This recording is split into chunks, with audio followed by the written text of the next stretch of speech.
తెలివైన వాడికి శత్రువులు ఎందుకుండరు? అప్పట్లో చాణక్యుడు చెప్పిన సూత్రాలు ఇప్పటి జనరేషన్ కి చాలా ఉపయోగపడుతున్నాయి. ఇందులో భాగంగా అసలు తెలివైన వారికి శత్రువులు ఎందుకుండరు అనే విషయంపై చాణక్యుడు చాలా స్పష్టంగా చెప్పాడు. స్వర్ణయుగంలో తత్వవేత్తగా, ఆర్థికవేత్తగా, ఆచార్యునిగా మన్ననలు అందుకున్న వ్యక్తి చాణక్యుడు. కౌటిల్యుడు రచించిన రాజనీతి గ్రంథం అర్థశాస్త్రంగా ప్రసిద్ధి చెందింది. గుప్తల కాలాన్ని స్వర్ణయుగంగా పేర్కొంటారు. ఆ కాలానికి చెందిన చాణక్యుడు తన అసమాన ప్రతిభా పటవాలతో గుప్త సామ్రాజ్యంలో సుస్థిర పాలనకు బీజం వేశాడు. తత్వవేత్తగా, ఆర్థికవేత్తగా, ఆచార్యునిగా మన్ననలు అందుకున్నాడు. ఈయన రచించిన రాజనీతి గ్రంథమైన అర్థశాస్త్రం ప్రస్తుత సమకాలీన రాజకీయాలకు అద్దం పడుతోంది. భారతీయ అర్థశాస్త్ర పితామహుడిగా ప్రసిద్ధిగాంచిన చాణక్యుడు రాజనీతి, అర్థశాస్త్రాలను ఆకళింపు చేసుకున్నాడు.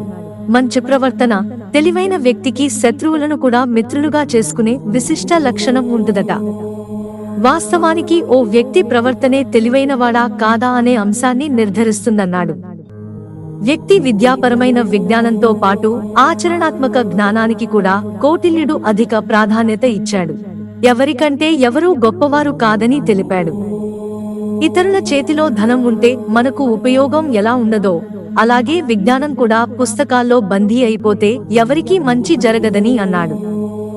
తెలివైనవాడు తన తోటివారికి తగిన గౌరవం ఇస్తాడు. జ్ఞానం ఉన్నా దానివల్ల ఎవరికీ ఎలాంటి ఉపయోగం లేకపోతే అతడు తెలివైన వ్యక్తి కాదట. అనవసర విషయాలు పట్టించుకోవద్దు. సాధారణ మనిషికి జీవితంలో కొన్ని విషయాలపై మాత్రమే నియంత్రణ ఉంటుంది. చాలా విషయాల్లో ఇతరుల సహాయం లేనిది ముందుకు సాగలేడు. అదే తెలివైవాడు కొన్నిసార్లు అనవసరమైన విషయాలను పక్కనబెట్టి ముఖ్యమైన లక్ష్యాలను చేరుకోవడానికి ఎలాంటి భేషజాలు లేకుండా పనిచేస్తాడు. పెట్టుకున్న టార్గెట్ చేరుకోవడానికి శక్తివంచన లేకుండా కృషి చేస్తాడు. అయోమయం వద్దు, అవగాహన అవసరం. వ్యక్తులు కొన్ని సందర్భాల్లో తమ అహం, శౌర్యం, ఆత్మగౌరవం, అందం పట్ల ఆకర్షణతో అయోమయానికి గురవుతారు.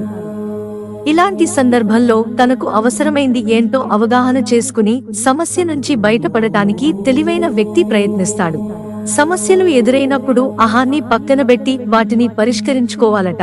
ఏదైనా పని చివరి దశలో ఉన్నప్పుడు ప్రతి అంశానికి ప్రాధాన్యత ఇవ్వాలి.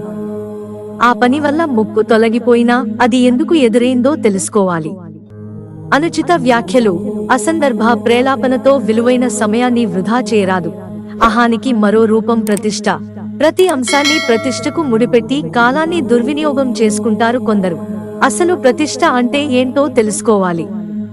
అహానికి మరో రూపమే ప్రతిష్ట కాబట్టి దీన్ని అంతగా పట్టించుకోవాల్సిన అవసరం లేదంటాడు చాణక్యుడు.